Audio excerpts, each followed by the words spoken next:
in London, as it is in Nigeria, as it is in Argentina, and I can zip it around the world instantly and for free.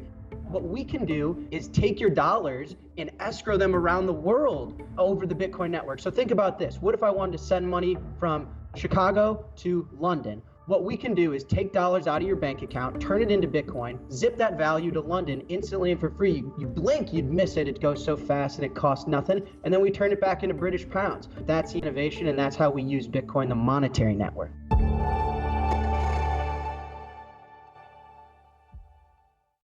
This is CNN. More people get their news from CNN than any other news source. New video from Uvalde, Texas, appears to capture a child telling law enforcement, "I got shot."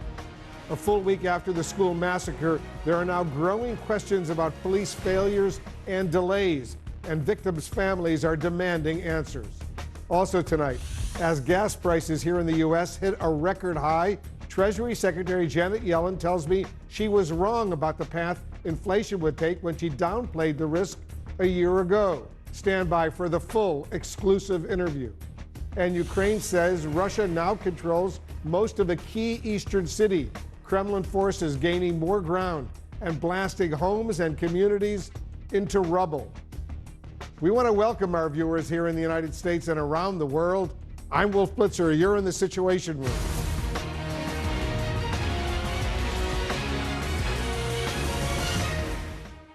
We begin with the Texas school massacre 1 week after the attack. Tonight, we're getting new clues about what police knew about the threat posed by the gunman and when they knew it. CNN's Ed Lavendera is on the scene for us in Uvalde. Tonight, as questions mount around the law enforcement response to the deadly school shooting in Uvalde, Texas, we're hearing chilling new accounts from what was happening on the inside. Are you in there? We got shot. Where? Kid got shot. They shot a kid. That audio was taken by a man who spoke to CNN but didn't want to be publicly identified. A Facebook Live video includes what he says is audio from the radio in a Customs and Border Protection vehicle outside Robb Elementary School. It is not clear at what point during the shooting this video was taken. We're also hearing from a Customs and Border Protection officer whose wife is a teacher at the school, where his daughter is also a second grader. He was off duty at a barber shop when he got this text message from his wife. There's an active shooter. Help. I love you, for my wife. That's when he raced over to what he describes as a chaotic scene at the school. Everyone was trying to get to the school. People were trying to get everything situated. I was just trying to get towards my wife's room and my daughter's room. As I was going in, I could just see kids coming out of the windows and kids coming my way, so I was just helping all the kids out. Both his wife and daughter got out safely. One teacher describes the tense moments in her schoolroom after spotting the gunman outside her class window. I just kept hearing shots fired, and I just kept praying, God, please don't let him come in my room. Please don't let him come in this room. And for some reason, he didn't. ABC News obtained a portion of video that appears to be audio from a 911 operator relaying information from a child inside the classroom. We have a child online. Child is advising he is in the room full of victims. Questions remain focused tonight on the police response. The Texas Department of Public Safety director says it was the school district police chief, Pete Arredondo, who made the decision not to breach the classrooms earlier. Arredondo, who hasn't been seen publicly since the shooting, is facing harsh criticism and a Department of Justice review for what officers didn't do, as kids inside the school repeatedly called 911, pleading for help. And you cry and you mourn harder here because they didn't have a chance. The first funerals for the victims in the mass school shooting in Uvalde were held today, 1 week after a gunman stormed Robb Elementary. When that casket closes and that they lower it down, for me, it's the realization that you won't be able to touch them again.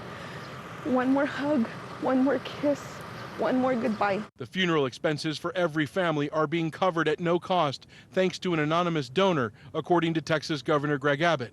Off the top of my head, I couldn't tell you how many, but I think one every day. Father Eduardo Morales says he will preside at 12 funeral services for victims over the next 2 weeks. Today, visitations or funerals were held for at least 4 students and 1 teacher. Nobody should ever have to go through this hardship, you know, and something that could have very well been avoided. And Wolf, we have important information just into CNN about how the gunman was able to get inside Robb Elementary. Remember, there was state officials had said last week that a unidentified teacher had left a door propped open, and that's how the gunman had walked in. Well, Texas DPS officials now say that that teacher, the unidentified teacher, did not leave the door propped open, had gone back to that door when she realized that there was a shooter on the campus, closed the door, but it did not lock. Wolf? Ed Lavandera on the scene for us in Uvalde. Ed, thank you very much. Let's bring in CNN crime and justice correspondent Shimon Prokupecz, who's also on the scene in Texas for us, along with CNN senior law enforcement analyst Charles Ramley, the former Philadelphia police commissioner and former D.C. police chief. Shimon, this is yet another revision of the timeline and the details we've been given from the authorities. This is an incredibly important new detail, how the gunman actually got into the school, right? Right, it is. And Wolf, I'm not sure we really have a full accounting or a full understanding still, even with this new information of how the gunman got inside the school. What they're saying now is that they've reviewed additional video, new information, which now shows that the teacher actually closed the door, but that the door didn't lock. Why it didn't lock, we don't know, and certainly we don't know how it is that this new information came to authorities. We do know that the lawyer for this teacher came forward with this new information, and then that's what ultimately led the DPS to confirm this. Now, yes, Wolf, this has been the problem with this story. We are now a week into this, and we are still getting information that it's different from what we were initially told. So hopefully, authorities could at some point clear all this up, release video, release the audio tapes, so we can see all of this for ourselves, and so we can hear everything that we need to hear, and really for these families and for this community, so that they can get to the bottom of really what happened here. Chief Ramsey, what do you make of this new information, this latest revision?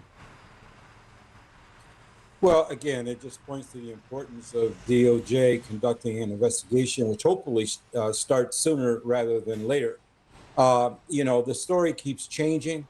The Department of Public Safety there in Texas, as well as all those agencies down there, they have zero credibility right now because the information keeps changing. And that's why that independent investigation is going to be so critically important. The only way we're going to know what happened and when and how is when we have that investigation where we can verify facts and make that public so that we know and understand what actually took place. Yeah, you're right. The Department of Justice here in Washington has launched a full-scale independent investigation of what happened. Shimon, the incident commander in this particular case, Pete Arredondo, he was supposed to be sworn in today to the Uvalde City Council where he had won a seat. Why haven't we heard from him directly to answer some of these really important questions? Yeah, well, certainly he has become the subject of a lot of inquiry now from the DPS, and they've made him the scapegoat right now. And so as you can imagine, his folks are not happy about that. We have not been able to make contact with Chief Arredondo. We've been trying to find representatives for him. We have not been able to make contact for anyone associated with him. Interestingly enough, he reports to the school district. So ultimately, it's up to them whether or not he's going to have to resign, whether or not he's going to have to be fired, and they have not responded to that. But still, Wolf, we don't have a full accounting from him and from DPS as to exactly how he made the decision that he made. And as you said, he was elected to a city council seat here, and he was supposed to be sworn in just about an hour here. That is now not happening. The mayor is saying that he wants to focus on the funerals instead, so they're not going to do that tonight, Wolf. Chief Ramsey, as you know, we've all heard that this incident commander is the one who treated this initially as a barricaded subject instead of an active shooter. But should he have handed off command when officers from other agencies actually arrived on the scene? Well, there's a couple things. In active shooter training, you're taught that you don't wait to be told what to do. If you arrive on the scene, then you take action immediately. You have an active shooter situation, you have people being shot, you have people that have been seriously injured. You need to be able to neutralize the threat, incapacitate the shooter, kill him, whatever you have to do to stop the shooting. So you don't wait for some command person to tell you what to do. That's a small jurisdiction. So whether or not, if it had been in a bigger city, obviously the school chief would not have been in charge, but in a situation like that, I don't know how they train, what their incident command system setup is all about, and whether or not that is appropriate. I would imagine you haven't heard from him because he probably has an attorney now telling them not to make any public comments, I would imagine. I would imagine the same thing. Chief Ramsey, thank you very much. Shimon, thanks to you as well. Just ahead, the Treasury Secretary, Janet Yellen, tells me she was wrong last year when she predicted the risk of inflation here in the United States was low. Stand by for my full exclusive interview with Secretary Yellen right after the break.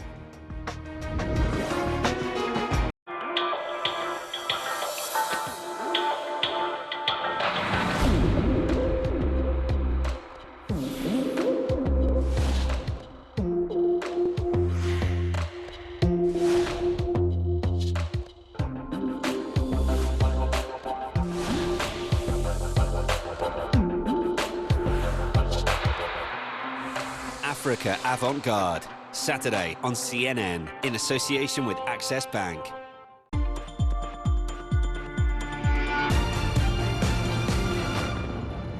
Sex trafficking is happening in all hotels, in all brands, at all levels. My name is Lori Cohen. I'm the Chief Executive Officer of ECPAT USA in Brooklyn, New York.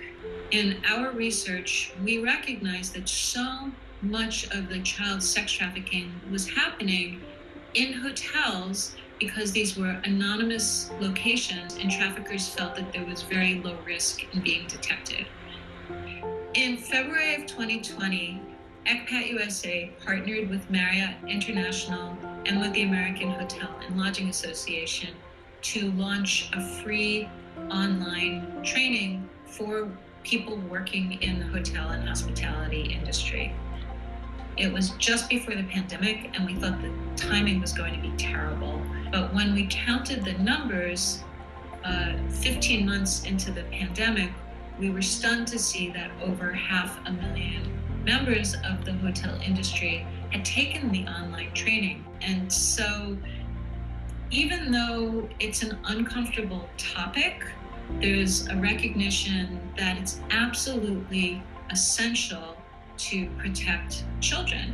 It's the right thing to do, and it's also good for their bottom line.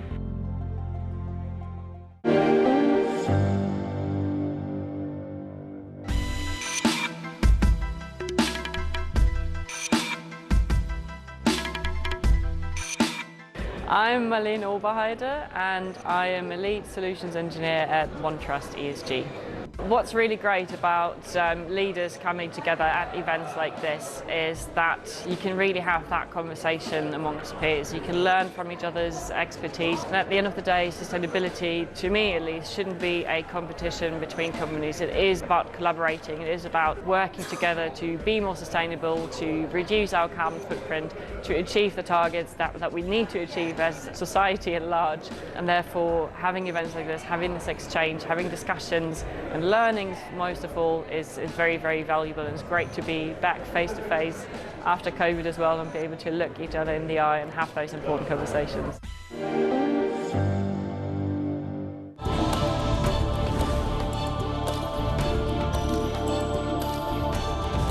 When you follow a story, you may be asked to take risks and sometimes go down a path that's not marked. Where Iraqi troops would pre-position and these Americans would advise them. These protests are a test for Hamas. Any understanding between Israel and Gaza could quickly fall apart again. The protesters are just outside a military base. They're throwing rocks and security forces firing tear gas. When you dare to take risks, you witness passion and persistence. And they just want to get their past be processed so they can get out of this facility.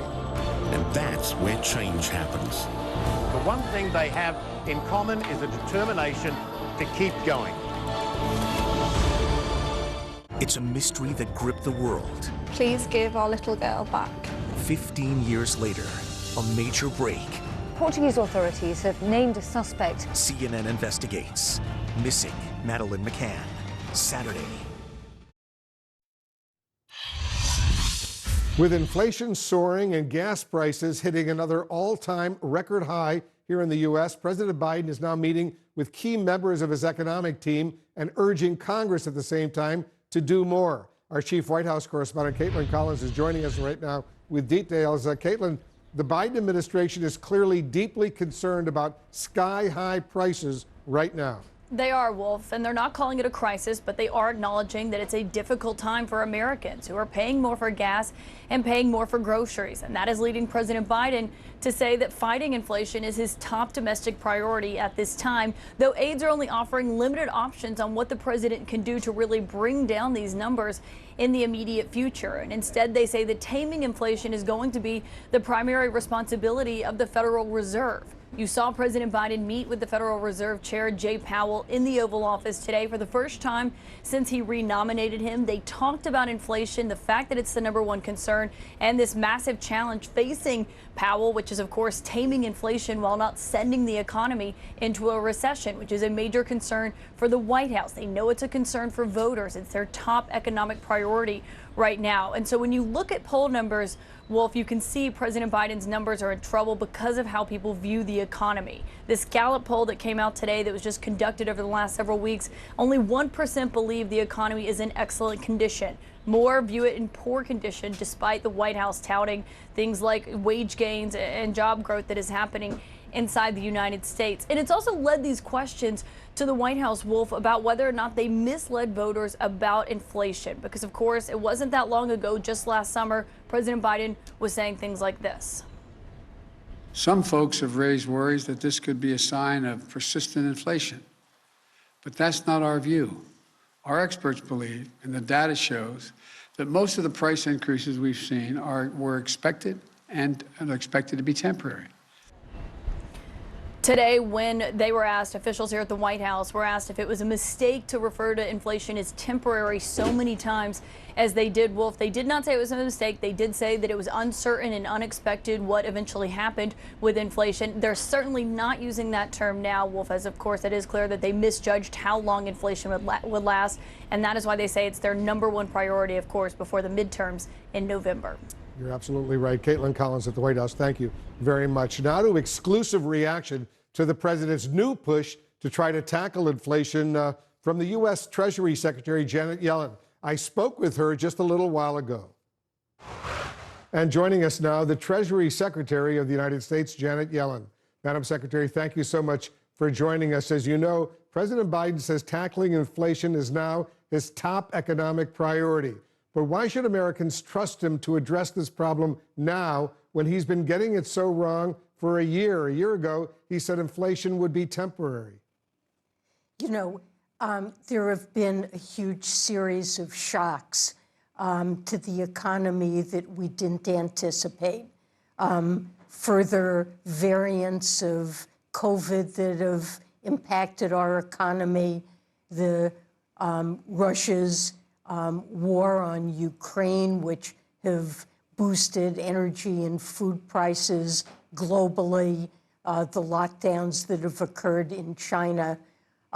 So really the shocks to the economy have continued, but inflation is the #1 concern for President Biden. He met today with Chair Powell, indicated that he shares the Fed's priority in lowering inflation, and that he believes strongly and is supportive of the independence of the Fed to take the steps that are necessary. To put this in context, you know, we've enjoyed an historic economic recovery. It's been tremendously strong, and it's brought our economy back to full employment, creating 8.3 million jobs since President Biden took office. Layoffs have declined to very low levels. The unemployment rate is almost as low as it's ever been during the post-war period at 3.6%. The labor market is arguably the strongest we've seen it. And now we're in a period of transition. We need to fight inflation. What we want to see is the preservation of the gains we've made in the labor market, but steady and stable growth. We're not expecting to see the same kinds of job gains, monthly job gains or growth figures going forward. We're looking at steady and stable growth and bringing inflation down. Certainly, as the president says, inflation is the #1 domestic economic problem facing the United States right now. But it wasn't just the president who got it wrong a year or so ago. I want to play for you what you said about inflation last year. Listen to this. Is there a risk of inflation? I think there's a small risk, and I think it's manageable. I don't anticipate that inflation is going to be a problem, but it is something that we're watching very carefully. Was it a mistake, Madam Secretary, to downplay this inflation risk? Did that contribute to the problems we're all seeing right now? Well, look, I think I was wrong then about the path that inflation would take. As I mentioned, there have been unanticipated and large shocks to the economy that have boosted energy and food prices and supply bottlenecks that have affected our economy badly that I at the time didn't fully understand. But we recognize that now. The Federal Reserve is taking the steps that it needs to take. It's up to them to decide what to do. And for our part, President Biden is focused on supplementing what the Fed does with actions we can take to lower the costs that Americans face for important expenditures they have in their budgets. Prescription drugs is one example, healthcare costs, another example, utility bills.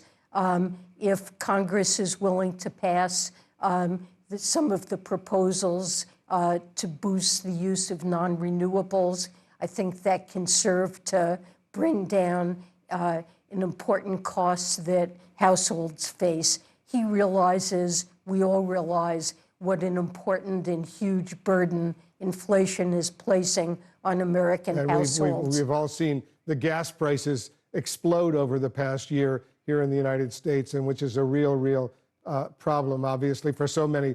But let me just follow up. You say you were wrong in your assessment of inflation a year or so ago. Just today, the former U.S. Treasury Secretary, Larry Summers, a man you know well, said the Federal Reserve needs to do some, quote, considerable soul searching right now about how badly they missed the gravity of the inflation problem. Is Larry Summers right? Look, I'm not going to comment on the Fed's policies.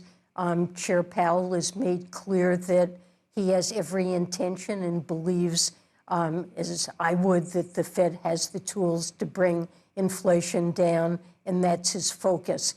You know, the Fed has a dual mandate. The economy is, I think it's fair to say, operating at full employment with the strongest job market in generations. Inflation's too high, and it's got to be brought down. Is it going to get worse in the short term? Well, you know, core inflation has come down. It's still too high, but in recent reports, we've seen it move down, and that's an encouraging sign. But oil prices are high. Russia continues to wage war against Ukraine. We're trying, and the Europeans are trying to address that and limit his ability to wage this war. There can be impacts on energy and food prices that, you know, we can do everything we can domestically to control. The president has authorized historic releases of oil from the Strategic Petroleum Reserve, but we can't rule out further shocks. Treasury Secretary Janet Yellen, I know you got a lot going on. Thank you so much for joining us today. Thank you. Coming up, the Uvalde School District police chief is now under intense scrutiny for the calls he made during the shooting. Why was he in charge and not local police.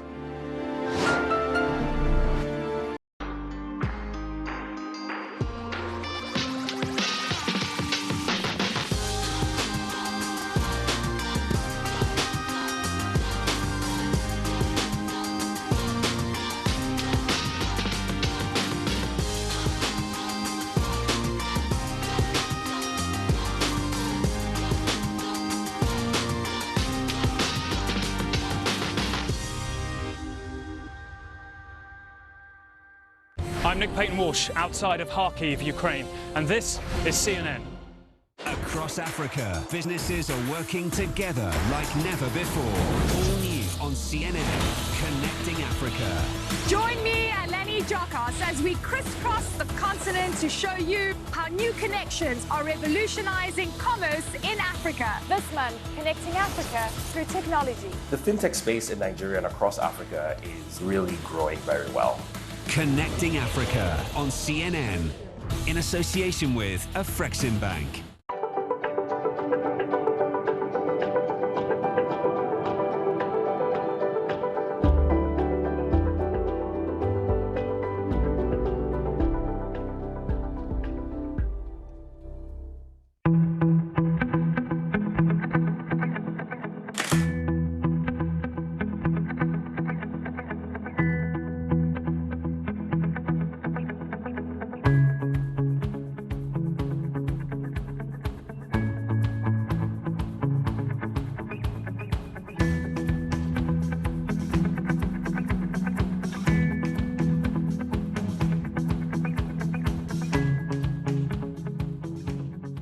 Afghan women are afraid that this is the beginning of your efforts to erase them from the workspace. Malumnis, it's not clear. Even if we appear with the burqa, maybe they will say that women's voices are forbidden. Did you ever imagine that you would be prevented from going to school? Girls' education is fundamental to the dignity of Afghan life. Do you believe that young girls will be allowed to go to school here in Afghanistan?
Business is all about making connections. But some connections are easier to make than others. With a CNN partner hotel, the world is always at your fingertips. CNN partner hotels, connected to your world.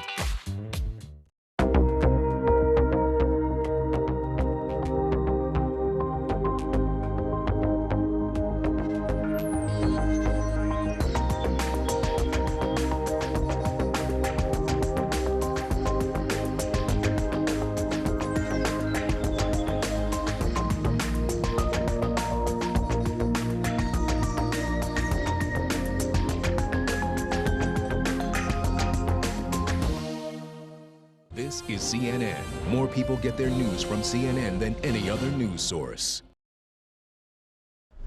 We're getting new information on the Texas school shooting probe. Investigators now are backing off an earlier claim by police that the gunman entered through a propped open back door. We're now told that a teacher closed the door when she realized there was a shooter on campus, but it did not lock. We're also following questions surrounding the Uvalde School District Police Chief. Let's bring in CNN's Brian Todd. He's working the story for us. Brian, first of all, what are you learning about his role as this school police chief and why the school district even had its own police chief to begin with. Well, Wolf, the decision-making of Uvalde School District Police Chief Pete Arredondo is still under severe criticism tonight, and he hasn't spoken really since right after the shooting. We've also been digging deeper into why some school districts have their own police and found there is serious debate over whether they're effective and no real answers. Today was supposed to be the day when Uvalde School District Police Chief Pedro Pete Arredondo would be sworn in as a new member of the Uvalde City Council, which he was elected to a few weeks ago. That city council meeting and swearing in postponed amid continuing questions about Arredondo's decision-making during the mass shooting at Robb Elementary School. The head of Texas's Department of Public Safety says it was Arredondo who made the decision not to breach the classroom where the gunman was shooting children, believing it was a barricade situation. It was not the right decision. It was a wrong decision, period. But a key question tonight, why was Arredondo even in a position to make that decision? That chief should have relieved himself and turned it over to someone who is more experienced, more knowledgeable, and let them run it. Arredondo does have almost 30 years of experience in law enforcement with another school district in Laredo, Texas, with the Uvalde City Police Department, and with the Uvalde School District. According to Texas State Senator Roland Gutierrez, when officers from the Federal Customs and Border Protection Agency got to the scene just outside the classroom door, they were never told to go in by Chief Arredondo and finally made the decision themselves. What's been made clear to me is that at that point, the CBP team that went in frustration said, we're going in. Pete Arredondo commands a staff of only 5 other officers in the Uvalde School District Police. We asked the National Association of School Resource Officers how common is it for school districts to have their own police departments. We don't have any hard numbers on that. I know that it's pretty common in Texas for their independent school districts to have their own police department. But why would a school district create its own police department? Why not rely on local city, county police, or sheriff's departments to protect schools? Mac Hardy of the Association of School Resource Officers says it's so the school police department can train officers to its own standards and have more control over them. If you have a police officer working for a sheriff or for a police chief in a municipality, and if there's a manpower shortage, they may have the need for that city to pull that officer out of the school for a day. And we know that not having an officer inside the school, they can't do what they're supposed to do. CNN has reached out to Chief Pete Arredondo for response to the criticism of him. We have not heard back. Wolf. Brian Todd reporting for us. Brian, thank you very much. Joining us now, Representative Veronica Escobar, a Texas Democrat and a member of the House Judiciary Committee. Representative, thank you so much for joining us. The Texas authorities investigating this horrible shooting, this massacre, now say a teacher did not prop open the door used by the gunman to get into the school. How concerned are you about so many conflicting reports from local police and from state police, for that matter, that we've received so far? Well, thank you so much for continuing the coverage of this horrible tragedy. As things come to light, it's important that we continue to look to see what's happening so that we can draw conclusions, but also bring forward solutions. It is really concerning that there was this rush to deliver information, and it's understandable. You know, community is demanding answers to their questions. The country needs answers.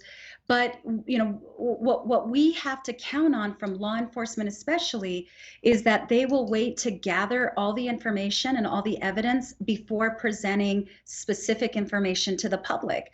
Because once that information is out there, it's really hard to pull it back in. But more importantly, it begins to color the way that the public views the information, and it could taint an investigation as well, taint a jury in the future. So it is all very deeply concerning, and my heart goes out to those parents especially and those families who deserve the right information. We are learning, Representative, that Uvalde Police and the Uvalde School District are, in fact, still cooperating. However, the chief of police for the school district has yet to respond for a ranger's requests for a follow-up interview they made a couple of days ago.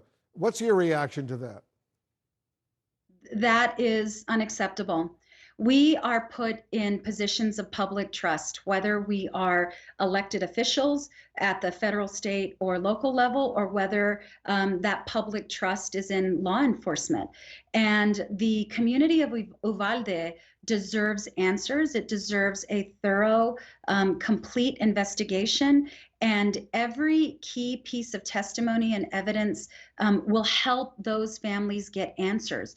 The last thing we need is silence in the face of a need for those answers. Republican Senator John Cornyn of Texas, your state, just put out a statement on today's bipartisan talks on gun control, saying it was, quote, a very constructive conversation. How much faith do you put in him to actually compromise and actually deliver on new legislation, which clearly is necessary? Well, if I am going to be optimistic, and I'm going to say to my senator, John Cornyn, along with all the other Republican senators who to this point have, especially on the Senate side, really not moved or taken action on this crisis. I'm going to say to Senator Cornyn, there's been enough time. We need you to act quickly. We need you to act with the urgency that these families feel. We need the Senate to act with the same kind of urgency that the House is acting on. On Thursday, my committee, the House Judiciary Committee, we are going to begin our markup of an omnibus package made up of 8 gun violence prevention bills that we are calling the Protecting Our Kids Act. A number of common sense measures intended to keep Americans, especially our children, safe. And I really do hope that the Senate acts with the same kind of urgency. Key words, common sense. That's what's needed right now. Representative Veronica Escobar, thanks so much for joining us. Just ahead, Ukraine is now warning that a key city in the east could soon fall to Russia. We're going to have a live report from the war zone when we come back.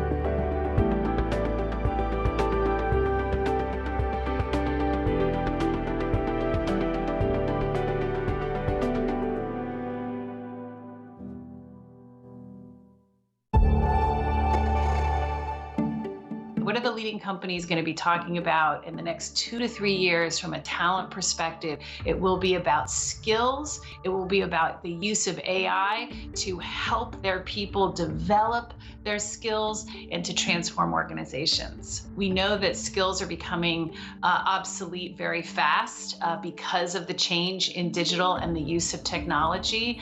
And it also enables you to open up the talent pipeline. So for example, in the US, we will hire 20% of our entry-level hiring this year will be into our apprenticeship program. Our apprenticeship program does not focus on 4-year degrees. It focuses on skills and potential. We also have a database of all of the skills of our client-facing people, and we can use algorithms to identify who can be upskilled into new hot areas.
global and we try to be smart.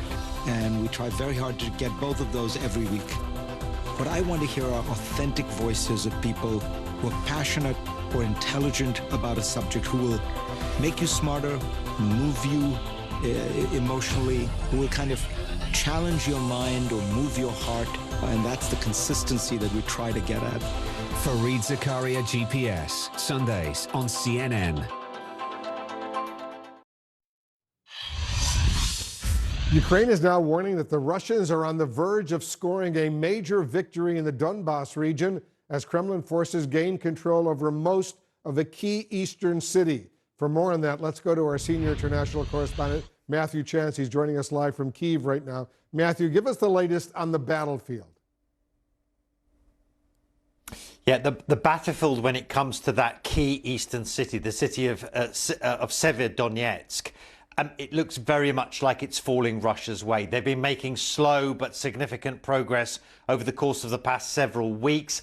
That now seems to have come to a head with the Russians saying they have full control over that key eastern city. The Ukrainians are pushing back on that, saying they've still got men on the ground inside the city, making the Russians pay a higher price as possible to take full control of that region, a key city en route to taking control over Donbas, that eastern region of Ukraine that the Russians say is a priority. An indication of just how sort of dirty the fighting has been. There's been this incredible video that's come out over the course of the past couple of hours showing an attack on a chemical facility inside the city. And there are these horrific images, which I think we might be able to show you now, of a massive orange plume of smoke billowing up over the conflict zone there, with troops in the foreground, that noxious gas in the background.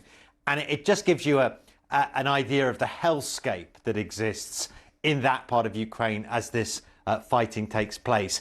Of course, so much military resources on the Russian side has been ploughed into capturing that city. It's left them potentially vulnerable elsewhere, and there are counter-offensives taking place on the Ukrainian side elsewhere in the country. Matthew Chance in the Ukrainian capital of Kyiv for us. Thank you, Matthew, very much. Let's discuss what's going on with the former CIA director, retired General David Petraeus. General Petraeus, thanks so much for joining us. As you just heard, Russia now controls most of this key eastern Ukrainian city, and it controls nearly all of the Luhansk region as well. Has the momentum shifted back to the Russians? Well, it seems to have, Wolf, but I think the question is, will the Russians have expended so much to get this city, which is essentially rubble at this point in time? They've largely destroyed the entire city. The Ukrainians have made them pay a very, very heavy price. And the question is, can the Ukrainians, taking all of the enormous numbers of weapon systems, ammunition, and other military supplies and materiel, can they use that to counterattack, as they are doing down in the south to Kherson, and as they are in the east from Kharkiv? So the question is, again, will the momentum shift back the other way? Will the Russians have deployed so much of their force and lost so many more soldiers and armored vehicles that they are now vulnerable to these counterattacks? And we'll find that out, I think, literally in the week or two that lie ahead. Ukraine says it has made progress with its counteroffensives in the south, in the southern part of Ukraine. How hard is it going to be for Russia to permanently hold these areas when it's facing such fierce Ukrainian resistance? I think it will be very hard, Wolf, because the one development we have not really seen much of, there have been some, in a sense, guerrilla or insurgent attacks behind the Russian lines, but you haven't seen much of that because the lines have still not completely solidified, and there really hasn't been the time to organize that kind of activity. I suspect that that will be a feature as the weeks go on, and we'll also see how far the Ukrainians can get with that offensive that is pushing, again, just north of Crimea, and pushing from west to east, trying to regain a very important city that they lost early on, Kherson. Retired General David Petraeus, as usual, thank you very, very much for your analysis. We always appreciate it. Coming up, a CNN exclusive. We're going to tell you about an unprecedented move by the U.S. Supreme Court. as it ramps up its investigation of the leaked draft decision on Roe versus Wade.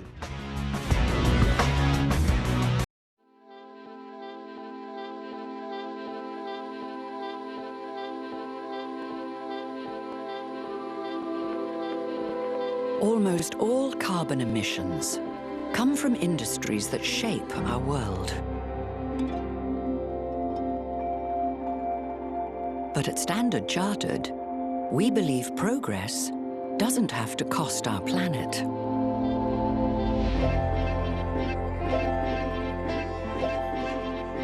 That's why we're helping our clients change the way they operate by mobilizing $300 billion in green and transition finance, accelerating the transition to a net zero world. Because where others see problems, we see potential. We're Standard Chartered, and we're here for good. I'm Vedika Sood in New Delhi, and this is CNN.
Connect the world with Becky Anderson. It all starts here. Changing, fighting, creating, connecting.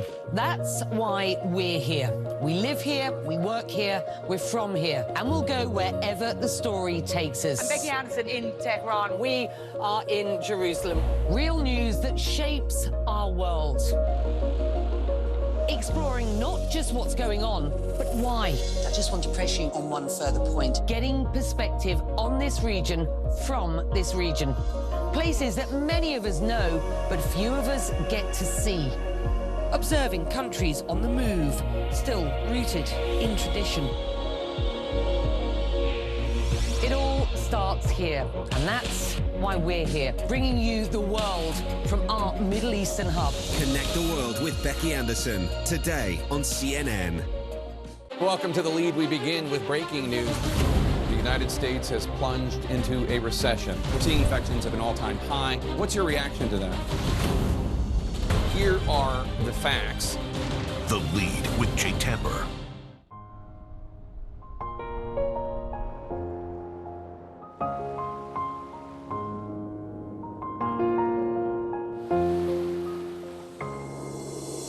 We share this place, we all belong.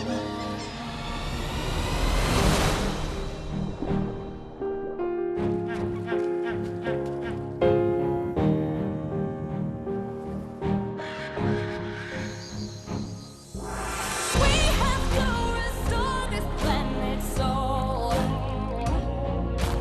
Teach it something more than what we know. Give it water, give it sun, room to grow. I can see a better tomorrow. I can see a better tomorrow. CNN has exclusive new reporting on the U.S. Supreme Court leak investigation. Let's go right to our CNN legal analyst, Supreme Court biographer Joan Biskupic, along with our chief legal analyst, Jeffrey Toobin. Joan, what can you tell us about your exclusive reporting? This is very significant.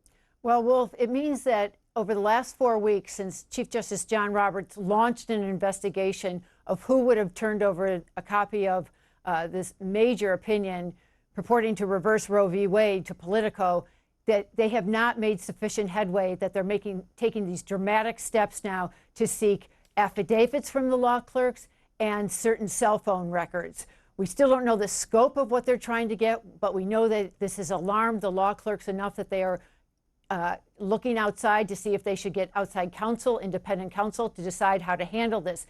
What this tells us is that, you know, this is a very difficult investigation. Usually in these leaked things, you're never quite sure who turns it over. But right now, it looks like the Supreme Court is targeting the nearly 40 law clerks who work as the elite of the elite to the justices. Now, I should tell you, Wolf, that original first draft that was written by Samuel Alito went to many more people beyond these law clerks. But clearly, this is where the Chief Justice John Roberts and the marshal of the court who's conducting this investigation is looking. And I want to say that the clerks are alarmed enough that one appellate lawyer who is aware of the new demands on clerks has said they'd be crazy not to go looking for some sort of outside counsel, and it would be hypocritical of the Supreme Court to prevent them from getting some advice. Because think of what's all on your cell phone, Wolf. It potentially could have been some interactions with people on the outside that could have led to the leak, but it's so many personal details too. Yeah, you're absolutely right. Jeffrey, you've covered the Supreme Court for a long time. Just how unprecedented and potentially alarming is this request for the clerk's personal cell phone records? Well, there's never been anything like this at the Supreme Court. You know, this is an institution that operates on the basis of trust. And even this investigation, it's not a law enforcement investigation. These are not subpoenas. These are requests to the law clerks, and they're going to have to decide what to do. And it's not just cell phones. It's got to be passwords. You know, without passwords, this thing is just a paperweight. So they're going to have to make it useful, they're going to have to turn over passwords, and they're going to have to decide if they want to do that. Now, if they refuse, they are open to being fired. I mean, there's no question that that's a possibility. This is not a subpoena in that they could be jailed for refusing to cooperate. But, you know, I think certainly when these people get out into private practice, in a situation like this, they would tell anyone, consult a lawyer. And I'm sure these clerks are consulting lawyers, and they are going to be faced with a very difficult issue to resolve. And I am certain not 100% of the law clerks are just going to turn over all their passwords and their cell phones. Yeah, this is a huge, huge development. Jeffrey Toobin, Joan Piskupic. Joan, excellent reporting. Thanks to both of you for joining us. Just ahead, an attorney for the Hillary Clinton campaign is found not guilty of lying to the FBI, why it could spell trouble for a major federal investigation. We'll have details when we come back.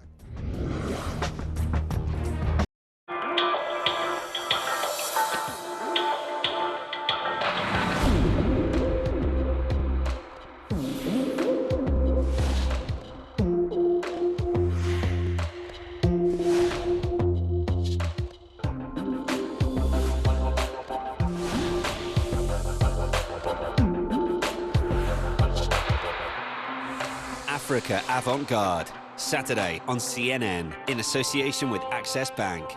To open doors, to develop contacts, and to unlock secrets, it takes trust. It was the first time he really came out of his shell in front of a camera. Trust that you'll listen. It's so great that you're here today. It just highlights what's making a difference. That you'll be honest. I don't want to pry, but what sort of conversations do you have with them? Trust that you'll be accurate and you'll be fair. It was an unprecedented move, very eerie. All the roads have been closed off. Describe the scene that you arrived to. The Apache attack helicopter. This is what Captain Wales has been flying. Do you want talks with them? What is the point of talking now? Huge amounts of police support coming into this protest. We continue to monitor the government in crisis. This was the Duchess's first news interview. Rare access indeed. That's what it's all about.